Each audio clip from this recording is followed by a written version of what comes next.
अस्सलामु अलैकुम वरहमतुल्लाहि वबरकातुह। दोस्तों, बहुत बुरा हुआ, जो भी हुआ बहुत बुरा हुआ और बहुत अफसोस के साथ ये वीडियो बनाना पड़ रहा है मुझे कि मैं तो खुद अपनी पर्सनल वीडियो बनाता इस टॉपिक के ऊपर, लेकिन मैं सोचा कि जब पूरी डिटेल्स के साथ वीडियो मौजूद है तो मैं सोचा कि यही वीडियो आप सबको दिखा दूँ। इस वीडियो को पूरी देखिए। कोलकाता मर्डर के बारे में, किसने किया, क्यों किया, कब किया, क्या था वो शख्स, कौन सी डिग्री हासिल किया हुआ था, वो सब इस वीडियो में बताया गया है। इस वीडियो को पूरा देखिए ध्यान से, सारा डिटेल आपको मालूम हो जाएगा और किसी वीडियो पे जाने की आपको जरूरत नहीं पड़ेगी, ये वीडियो देख लिए तो। नमस्कार दोस्तों, कोलकाता के आरजीकर हॉस्पिटल में 31 साल की ट्रेनी डॉक्टर के साथ जो हेनस क्राइम हुआ उसने पूरे देश की आत्मा को झकझोर दिया है। वेस्ट बंगाल सहित देश के कई इलाकों में प्रोटेस्ट देखने को मिले। डॉक्टर्स ने स्ट्राइक की, प्रोटेस्टर्स के ऊपर कई गुंडे बदमाशों ने हमला किया और अस्पताल में तोड़फोड़ देखने को मिली। पुलिस ने अभी तक 25 लोगों को गिरफ्तार किया है। सबसे ज्यादा सवाल यहां पर उठ रहे हैं ममता बनर्जी के खिलाफ, जो कि सिर्फ वेस्ट बंगाल की चीफ मिनिस्टर ही नहीं बल्कि वेस्ट बंगाल की होम मिनिस्टर और हेल्थ मिनिस्टर भी हैं। एक अजीब बात यह देखने को मिली कि इन्होंने एक प्रोटेस्ट रैली भी निकाली इस इंसिडेंट के बाद, लेकिन सवाल ये कि किसके खिलाफ कोई समझ नहीं पाया। इस घटना का मुख्य आरोपी है संजय रॉय, जो कि वेस्ट बंगाल पुलिस में एक सिविक वॉलंटियर था। पास्ट में इसकी 3 शादी टूट चुकी थी डोमेस्टिक वायलेंस के चलते। पहला सवाल यह कि किस तरीके के आदमी को रिक्रूट किया गया यहां पर सिविक वॉलंटियर बनने के लिए। इसकी डोमेस्टिक वायलेंस की हिस्ट्री को देखकर इसके खिलाफ तो पहले ही पुलिस एक्शन लिया जाना चाहिए था। सीसीटीवी फुटेज, इसके ब्लूटूथ डिवाइस और डीएनए सैंपल्स के आधार पर पुलिस ने इसे गिरफ्तार किया। इसने अपना गुनाह कबूल भी कर लिया है। लेकिन दूसरा सवाल ये, हॉस्पिटल में इसके पास सभी डिपार्टमेंट्स का एक्सेस कैसे था? घटना के कुछ दिन बाद इस केस को सीबीआई को ट्रांसफर करने की डिमांड उठी। सीएम ममता बनर्जी ने इसे भी श्रग ऑफ करने की कोशिश करी, ये कहते हुए कि मुझे तो इससे कोई समस्या नहीं है। अगर अगले कुछ दिनों में पुलिस कुछ नहीं कर पाई तो वो खुद ही इस केस को सीबीआई को ट्रांसफर करने वाली है। कोलकाता हाईकोर्ट ने पुलिस की विश्वसनीयता की कमी जैसे कारणों का हवाला देते हुए मामले को सीबीआई को सौंपने का आदेश दिया। साथ ही साथ हाईकोर्ट ने यह भी याद दिलाया कि किसी केस के सीबीआई को सौंप दिए जाने की डिमांड दिखाती है कि स्टेट पुलिस में लोगों का भरोसा नहीं रहा है और ये होम मिनिस्टर और चीफ मिनिस्टर ममता बनर्जी का एक फेलियर है। यहां आता है हमारा तीसरा सवाल, आखिर किस तरह संदीप घोष जैसा आदमी आरजीकर मेडिकल कॉलेज का प्रिंसिपल बना हुआ था? इस पर आरोप है कि ये बहुत ही करप्ट इंसान रहा है। अलेजिडली इसने माफिया की तरह इस मेडिकल कॉलेज को चलाया, लेकिन बार बार इसका ट्रांसफर रुक जाता था। अंदेशा है कि इनके टीएमसी के करीबी होने की वजह से था। इस केस में भी इन पर संगीन आरोप लगे कि कैसे इन्होंने मामले को दबाने की कोशिश करी, इसे एक आत्महत्या दिखाने की कोशिश करी। विक्टिम के पेरेंट्स को कई घंटों तक विक्टिम की बॉडी नहीं दिखाई गई। एफआईआर लिखने में भी देरी हुई और इन्हें जब वहां से हटाया गया उसके बाद भी इन्हें कैलकाटा नेशनल कॉलेज का प्रिंसिपल बना दिया गया। मतलब जो आदमी किसी एक जगह पर होने के लायक नहीं है तो उसे दूसरी जगह ट्रांसफर करने का क्या सेंस बनता है? कैलकाटा हाईकोर्ट ने इसी नॉनसेंस को पॉइंट आउट करते हुए संदीप घोष को एक्सटेंडेड लीव ऑफ एब्सेंस पर भेज दिया। संदीप पर लगे हुए करप्शन चार्जेस की जांच करने के लिए वेस्ट बंगाल सरकार ने एक एसआईटी बनाई है, जिसे 1 महीने में अपनी रिपोर्ट सबमिट करने को कहा गया है। सीबीआई इस पर्टिकुलर केस में उन्हें अब तक 4 बार इंटरोगेट कर चुकी है। देश भर में जब लोगों ने इस केस पर आवाज उठाई तो वर्क प्लेसेस में औरतों की सेफ्टी के लिए वेस्ट बंगाल सरकार ने कुछ इनिशिएटिव्स अनाउंस किए। सुप्रीम कोर्ट ने मामले की सुओ मोटो कॉग्निसेंस ली, कुछ स्ट्रॉन्ग स्टेटमेंट्स दिए, जैसे कि संविधान में दी गई इक्वालिटी क्या ही है अगर औरतें अपने वर्क प्लेस में भी सेफ ना हो और उन्हें बेसिक इक्वालिटी डिनाई की जाए। ग्राउंड लेवल चेंजेस आने के लिए देश अब एक और रेप होने का इंतजार नहीं कर सकता। कुछ दिन पहले दोस्तों मैंने इस केस के ऊपर एक पोस्ट लिखी थी और आपसे कहा था, उम्मीद है आप लोगों का इंटरेस्ट लूज ना हो जाए इस इशू में। जब तक मेरा ये वीडियो रिलीज होगा शायद आउटरीच खत्म हो चुकी होगी, शायद प्रोटेस्ट रुक चुके होंगे, लेकिन क्या देश में हो रहे हर रोज के करीब 80 रेप केसेस रुक गए होंगे? बिल्कुल भी नहीं। कोलकाता की खबर के बाद आई उत्तराखंड से ये खबर, एक नर्स के साथ भी ऐसा ही हादसा हुआ। इस केस में बस ड्राइवर और बस कंडक्टर शामिल थे। बेंगलुरु में 21 साल की कॉलेज स्टूडेंट पार्टी से घर जा रही थी और उसके साथ भी ये देखने को मिला।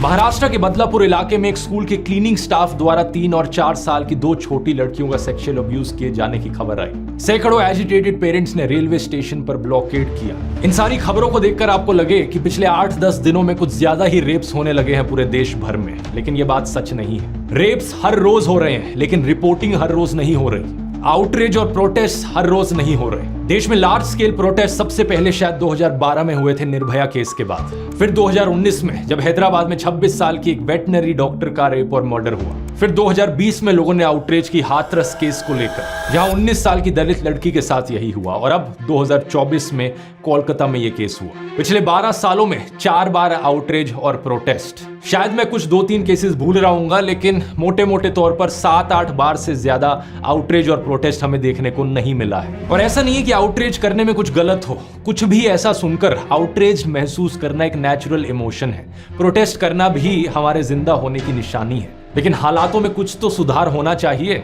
2012 से लेकर हम अब तक देखें तो हो इसका उल्टा ही रहा। 2012 के आसपास एक साल में 25,000 ऐसे केस रिपोर्ट होते थे, जबकि एनसीआरबी के लेटेस्ट फिगर्स के अनुसार 2022 में 31,000 ऐसे केस रिपोर्ट हुए, यानी कि हर दिन के 85 रेप केसेस। अगर हम बढ़ती हुई पॉपुलेशन के साथ साथ प्रपोर्शन भी देखें तो उसमें भी हमें उछाल देखने को मिलता है। तब से लेकर अब तक देश की पॉपुलेशन बढ़ी है करीब 1.14 टाइम्स, लेकिन रेप केसेस बढ़े हैं करीबन 1.25 टाइम्स। इसका मतलब साफ है, सिचुएशन बदतर होती जा रही है। जो रेप के रूट कॉजेज हैं वो ना केवल बने हुए हैं बल्कि बढ़ते जा रहे हैं। इस वजह से मुझे एब्सर्डिटी महसूस होती है। एक हफ्ते प्रोटेस्ट हो ये ठीक है, लेकिन साल के बाकी दिनों ऐसा बिहेव करना जैसे कि सब चंगा सी, ये एब्सर्ड है। क्या होना चाहिए सिचुएशन में सुधार के लिए? क्या आप लोग इस अनकंफर्टेबल डिस्कशन के लिए तैयार हैं? ये डिस्कशन इसलिए अनकंफर्टेबल होगा क्योंकि शायद आप देखेंगे कि आप में से बहुत से लोग किसी ना किसी तरह इनडायरेक्टली इस प्रॉब्लम का हिस्सा है। क्या आप इसे एक्नॉलेज करेंगे? मुझे नहीं पता, क्योंकि वीरदास ने बस इतना ही कहा था कि हम 2 इंडिया में जी रहे हैं। एक तरफ हमारे देश में औरतों की पूजा करी जाती है और दूसरी तरफ उनके साथ ऐसे हेनस क्राइम्स होते हैं। बात गलत तो नहीं थी, लेकिन लोगों को बुरा लग गया। इसी तरह निर्भया केस के बाद लेस्ली एडविन की एक डॉक्यूमेंट्री आई थी, इंडियाज डॉटर।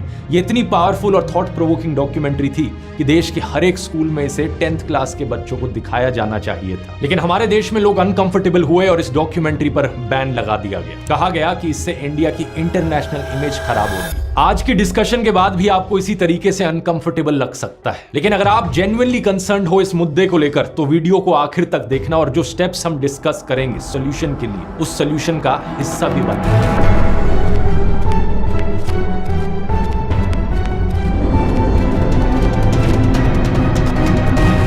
वीडियो शुरू करने से पहले एक छोटी सी इन्फो बताना चाहूंगा। आप में से जिन लोगों ने चैट जीपीटी का कोर्स खरीद रखा है उन सब के लिए अब एक नया फ्री अपडेट जारी हो गया है।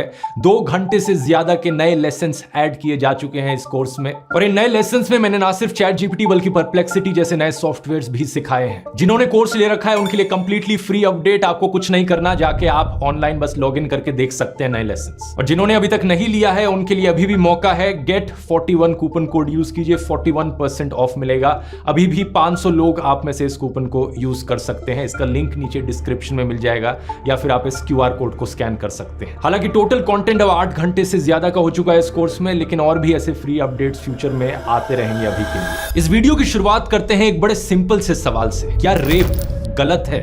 आप लोग कहोगे कि क्या बेहुदा सा सवाल पूछ रहा हूं मैं। ऑब्वियसली रेप गलत चीज है, लेकिन जब हम अपने आसपास के सोसाइटल एटीट्यूड्स को देखते हैं तो कुछ और ही तस्वीर निकल कर आती है। हर कोई कहता तो है कि रेप गलत चीज है, लेकिन कंडीशंस अपनी अप्लाई करता है उसके साथ। जैसे कि नुपुर शर्मा का केस देख लो, बीजेपी की वो नेता जिन्होंने एक ही दिन में 3 अलग अलग टीवी चैनल्स पर प्रॉफिट मोहम्मद के बारे में कुछ ऑब्जेक्शनेबल चीजें कही। मैंने इसे क्रिटिसाइज करते हुए एक वीडियो भी बनाया था जिसमें बताया कि कैसे नुपुर की स्टेटमेंट्स पूरी तरीके से डेलिब्रेट और मैलिशियस थी। इस वजह से हमारे देश को अरब देशों के सामने शर्मिंदा भी होना पड़ा था। लेकिन क्या नुपुर की इस गलती की वजह से उन्हें रेप थ्रेट्स दिए जाना जायज हो जाता है? बिल्कुल भी नहीं। जाने उन्हें कितने सारे डेथ थ्रेट्स और रेप थ्रेट्स मिले जिनका एक सभ्य समाज में कोई जस्टिफिकेशन नहीं हो सकता। ऑड्री ट्रुश्के का केस देखिए, ये एक ट्रेंड हिस्टोरियन है। औरंगजेब पर इन्होंने काफी लिखा है। ऐसा नहीं है कि औरंगजेब को इन्होंने महान राजा कहा हो, लेकिन इनकी फाइंडिंग्स के हिसाब से औरंगजेब एक कॉम्प्लिकेटेड कैरेक्टर था जिसने एक तरफ हिंदू मंदिर तोड़े थे लेकिन कई बार हिंदू मंदिरों को बचाया भी था। अगर किसी को इनकी हिस्टोरिकल फाइंडिंग्स में कुछ गलत लगता हो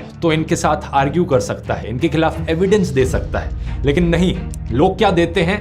डेथ थ्रेट्स और रेप थ्रेट्स। इंदिरा जयसिंह का केस देख लीजिए, famous human rights lawyer, gender equality के लिए बहुत से लैंडमार्क केसेस में अपीयर हुई हैं। जब निर्भया के रेपिस्ट को फांसी की सजा मिलने वाली थी तो इन्होंने कैपिटल पनिशमेंट के खिलाफ बयान दिया। कॉन्टेक्स्ट के लिए बता दूं, दुनिया के 112 देशों में डेथ पेनल्टी को खत्म किया जा चुका है। फिर भी शायद ये आर्ग्यू किया जा सकता है कि इंदिरा जयसिंह का बयान इल टाइम्ड था, रॉन्गली वर्डेड था, या निर्भया के पेरेंट्स से ऐसी कोई अपील करना गलत था। हम डेथ पेनल्टी पर उनके विचारों से असहमत हो सकते हैं, लेकिन कंगना रनौत ने क्या कहा? उनको रेपिस्ट सिंपैथाइजर कह डाला। इतना ही नहीं, उनको रेपिस्ट के साथ जेल में रखने की भी बात कर डाली। उस लेडी को उन लड़कों के साथ 4 दिन जेल में रखो जिनको बड़ी दया आती है, और ऐसी ही औरतों की कोख से ऐसे निकलते हैं दहशी दरिंदे। इसी पॉलिटिकल ओपिनियन या पॉलिटिकल सपोर्ट में बेवकूफ बनकर ही ऐसा होता है कि बिल्किस बानो के कॉन्विक्टेड रेपिस्ट को रिलीज करवा दिया जाता है। ऐसे दरिंदों को मिठाई खिलाई जाती है, संस्कारी ब्राह्मण कहा जाता है और लोग आउटरेज नहीं करते। प्रज्वल रेवन्ना, जिसके बारे में 2500 से ज्यादा औरतों के यौन शोषण की रिपोर्ट आई, लेकिन बहुत से लोग चुप रहे। कॉन्विक्टेड रेपिस्ट गुरमीत राम रहीम को बार बार पैरोल दी जाती है इलेक्शन से पहले। जो इसके अंधभक्त हैं वो कहते हैं हाँ, रेप करना गलत तो है और हमारे बाबा कॉन्विक्ट भी हुए हैं, लेकिन फिर भी हम इस बात को इग्नोर करके बाबा जिसे कहेंगे हम उसको वोट करेंगे। बृजभूषण सिंह, कुलदीप सेंगर और कठुआ केस के रेपिस्ट के फेवर में तो रैलियां निकाली जाती हैं, और जो बीजेपी नेता चौधरी लाल सिंह रेप अक्यूज के सपोर्ट में रैली निकाल रहा था, फिर उसे कांग्रेस में शामिल कर दिया गया और चुनाव की टिकट भी दी गई। इसलिए मैं कहता हूं, सोशल मीडिया पर कहता हर कोई है कि रेप गलत है, लेकिन जब बात रेपिस्ट को सपोर्ट करने की आती है, अपने पॉलिटिकल ओपिनियन की आती है और खुद की विचारों की आती है, तो लोग यहां पर कंडीशंस अप्लाई कर देते हैं। अरे अगर आपको किसी की बात ठीक नहीं लगती तो आप उन्हें क्रिटिसाइज कर सकते हो, अगर उन्होंने कुछ इलीगल किया है तो आप पुलिस रिपोर्ट कर सकते हो, लेकिन रेप गलत है, फुल स्टॉप। रेप थ्रेट गलत है, फुल स्टॉप। लेकिन प्रॉब्लम यह है कि लोगों की अगर मगर चलती रहती, और बात यहां सिर्फ सोशियो पॉलिटिकल ओपिनियन तक सीमित नहीं है, बल्कि लोगों के बहुत सारे दूसरे प्रोविजंस में भी कंडीशंस अप्लाई होती हैं। हाथरस के केस में सुधीर चौधरी ने जी न्यूज पर कहा कि विक्टिम के अक्यूज के साथ प्रेम संबंध थे। इसको साबित करने के लिए गांव के एक शख्स के साथ इंटरव्यू भी लिया। हमारी इन्वेस्टिगेशन के अनुसार पीड़िता और मुख्य आरोपी, जिसका नाम है संदीप, इनके बीच पुरानी जान पहचान थी, प्रेम संबंध था। न्यूज 18 की रिपोर्टर अनामिका 45 मिनट के शो में चिल्लाती रही कि विक्टिम के घर के एक फोन से अक्यूज के नंबर पर 104 कॉल हैं। घंटों तक इनकी बात हुई थी, हम आप तक सच पहुंचा रहे हैं। इस पे घंटों बात हुई है और 104 बार बात हुई है। हम सच को सामने लाते हैं। न्यूज 18 जहां पहुंचता है वहां सच बोलता है, सच। अर्नब गोस्वामी ने तो ये तक कह दिया कि यहाँ कोई रेप नहीं हुआ था, ये सब मनोहर कहानी है। बीजेपी नेता और हरियाणा के फॉर्मर मुख्यमंत्री मनोहर लाल खट्टर ने भी कुछ ऐसा ही कहा था कि 80 से 90% मामलों में अक्यूज्ड और विक्टिम एक दूसरे के परिचित होते हैं। उनमें झगड़ा हो जाता है तो लड़की रेप का इल्जाम लगा देती है। इसी तरह की इनसेंसिटिव स्टेटमेंट्स हमें वेस्ट बंगाल सीएम ममता बनर्जी से भी सुनने को मिली है, जैसे कि 2022 कन्नाडिया रेप केस, जहां एक 14 साल की बच्ची विक्टिम थी। उस पर उन्होंने कहा कि लड़की का लड़के के साथ लव अफेयर था। इस तरीके की बातों को डिबंक करने में भी ऑकवर्ड सा महसूस होता है। क्या ये चीज भी अब इनको समझानी पड़ेगी कि प्यार में होने का मतलब रेप का लाइसेंस नहीं होता? बात बड़ी सिंपल है, रेप यानी जबरदस्ती, रेप यानी किसी की फ्रीडम का वायलेशन। कोई कितना भी एक दूसरे के साथ प्यार में क्यों ना हो, दोनों पार्टनर्स का कंसेंट यहां पर जरूरी होता है। कंसेंट मतलब सहमति, लड़की की सहमति होनी जरूरी है। और दूसरी बात ये कि ये कंसेंट रिवर्सेबल होता है, यानी कि लड़का या लड़की जब चाहे अपना कंसेंट वापस ले सकते हैं। अपना कंसेंट विड्रॉ करने का हर किसी को अधिकार है हर समय। तीसरी चीज, जिस केस की ममता बनर्जी ने बात की, वो तो विक्टिम एक माइनर थी, और माइनर के केसेस में तो कंसेंट को कंसेंट भी नहीं माना जाता। पहले ये उम्र 16 साल होती थी, लेकिन 2012 के पॉक्सो एक्ट के अंतर्गत इस उम्र को 18 साल कर दिया गया। अब पहला हो गया यहाँ पर लोगों का सोशियो पॉलिटिकल ओपिनियन, दूसरा हो गया लव अफेयर, किसी के साथ प्यार में होना, तीसरी इफ एंड बट कंडीशन आती है लोगों की कि लड़की इतनी रात को बाहर क्या कर रही थी। गोवा के 2 माइनर्स के साथ रेप हुआ तो बीजेपी नेता और गोवा के चीफ मिनिस्टर प्रमोद सावंत ने कहा कि लड़कियां रात को बाहर क्यों थी। झारखंड में एक आदिवासी लड़की के साथ रेप और मर्डर हुआ तो झारखंड मुक्ति मोर्चा के एक एमएलए ने भी ऐसा ही कहा। विक्टिम्स के मां बाप पर दोष डालते हुए कहा कि वो अपनी बेटियों को शाम के बाद घर से बाहर क्यों निकलने देते। दिलचस्प बात पता है क्या है? निर्भया के एक रेपिस्ट मुकेश सिंह की भी ऐसी ही सोच थी। उसने कहा था कि अगर लड़की रात को घर से बाहर निकलती है, गलत कपड़े पहनती है, तो रेप के लिए वो जिम्मेदार है। हर कोई शरीफ लड़की होती है, रात को 9 बजे मतलब नहीं घूमती है। लड़के भी उतने उससे ज्यादा जिम्मेदार है रेप के लिए, ये लड़के हैं उससे ज्यादा। एक बार फिर से ये बहानेबाजी बिल्कुल नॉनसेंस है। लड़कियों के रात में बाहर होने से रेप नहीं होते, रेपिस्ट के रात में बाहर होने से रेप होते हैं। अगर किसी को लगता है कि उनके लड़के ऐसे पोटेंशियल रेपिस्ट हैं, तो वो अपने लड़कों को रात में घर के अंदर बंद करके रखें। दूसरी बात कि साल दर साल एनसीआरबी की रिपोर्ट में देखा गया है कि 90% से ज्यादा केसेस में अक्यूज्ड विक्टिम की जान पहचान का होता है। 2015 की रिपोर्ट में 95% अक्यूज्ड परिचित थे, 2017 में 93% और 2021 में 96.8%। इसमें पड़ोस के लोग, दोस्त, कोवर्कर्स, इमीडिएट फैमिली मेंबर्स और रिलेटिव्स शामिल होते हैं। नवंबर 2020 में दिल्ली पुलिस ने एक पार्लियामेंट्री पैनल को एक रिपोर्ट सौंपी और उसमें भी कुछ सिमिलर ही देखा गया। दिल्ली में हुए केसेस में भी 98% केसेस ऐसे थे जहां अक्यूज्ड जान पहचान का आदमी था। 57% केसेस में फैमिली मेंबर, रिलेटिव या फैमिली फ्रेंड ही था। यह चीज दूसरे देशों में भी देखने को मिलती है। अमेरिका में भी पाया गया है कि 80% केसेस में अक्यूज्ड कोई जान पहचान का ही होता है। तो ज्यादातर केसेस में जब जान पहचान के लोग ही ये काम कर रहे हैं तो रात को घर से बाहर निकलने वाली बात आ ही कैसे जाती है। चौथी कंडीशन आती है लूज कैरेक्टर की। कहा जाता है कि सेक्सुअल हैरेसमेंट गलत तो है, लेकिन ये लड़की का लूज कैरेक्टर था। कर पीना, किसी के साथ भी चले जाना, ये ऐसी लड़कियां करती हैं, अच्छे घराने की लड़कियां नहीं। ऐसी लड़कियों के साथ ना ऐसा ही प्लीज क्वाइट, आराम से साथ चल दे और बैठ के पिए। कोई भी लड़का समझेगा ना कि ये लड़कियां तैयार हैं, वरना क्यों आएंगी, क्यों पिएंगी। रेप के खिलाफ हो रहे प्रोटेस्ट में भी हमें अक्सर सुनने को मिलता है कि औरतें तो देवी का रूप होती हैं। वो किसी की बेटी, किसी की बहन, किसी की माँ होती हैं। लेकिन प्रॉब्लम ये भी है, लोग एक तरफ या तो औरतों को पूरा भगवान की तरह देखते हैं या फिर दूसरी तरफ उन्हें बिल्कुल ऑब्जेक्ट्स की तरह देखते हैं। अरे उन्हें इंसान की तरह भी तो देख लो। हर एक औरत एक इंसान होती है, आदमी की तरह। अब ये औरत चाहे एक लोकल स्टेज डांसर हो या फिर एक तवायफ ही क्यों ना हो, हर एक इंसान की तरह उन्हें भी संविधान ने आजादी का बराबर हक दिया है। लेकिन अक्षय कुमार की फिल्म में कैसे डायलॉग्स हमें सुनने को मिलते हैं, तवायफ की लुटती हुई इज्जत को बचाना और 30 मार खान को कैद करना दोनों बेकार है। तवायफ की लुटती इज्जत को बचाना और 30 मार खान को कैद करना दोनों बेकार है, दोनों बेकार है। शाबाश, कमाल का लाइन है। कुछ रेपिस्ट मेंटालिटी के लोगों की ऐसी सोच होती है कि अगर लड़की स्टेज पर डांस कर रही है तो उसके साथ छेड़छाड़ की जा सकती है। ऐसे लोग उस औरत को चरित्रहीन कहते हैं, लेकिन असलियत में इस विचारधारा के लोगों से ज्यादा चरित्रहीन कोई हो नहीं सकता। एक शानदार फिल्म आई थी इस पर एक बार,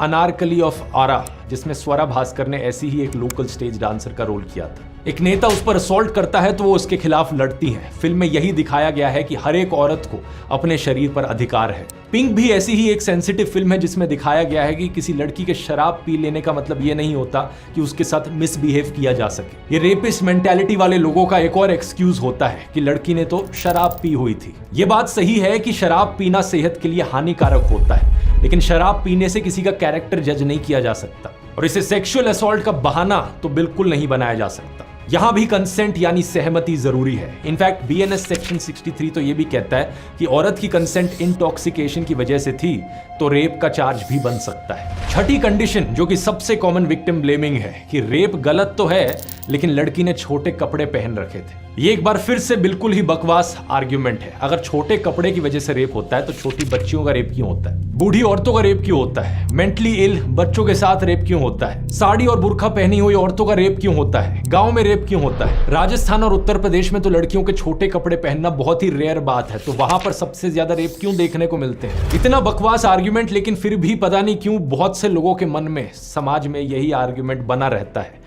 अटक गया है उनके मन में कि लड़की ने छोटे कपड़े पहने थे, यही कारण हो। All the ladies wear the shorter dress or naked direct. If you are the parents, please control the girls. Bombay high court में तक एक आदमी ने एक बार कहा था कि छोटे कपड़ों की वजह से रेप होता है। कोडी कोर्ट, सेशन कोर्ट्स में तो एक जज ने कह दिया था कि फोटो में कंप्लेन करने वाली ने भड़काऊ कपड़े पहने हुए थे, इसलिए अक्यूज्ड के खिलाफ प्राइमा फेसी सेक्सुअल हैरेसमेंट का सेक्शन नहीं लगेगा। बीजेपी नेता सीसी पाटिल ने भी ऐसा ही कुछ बयान दिया था, जो बाद में असेंबली में पौन देखते हुए पकड़े गए थे।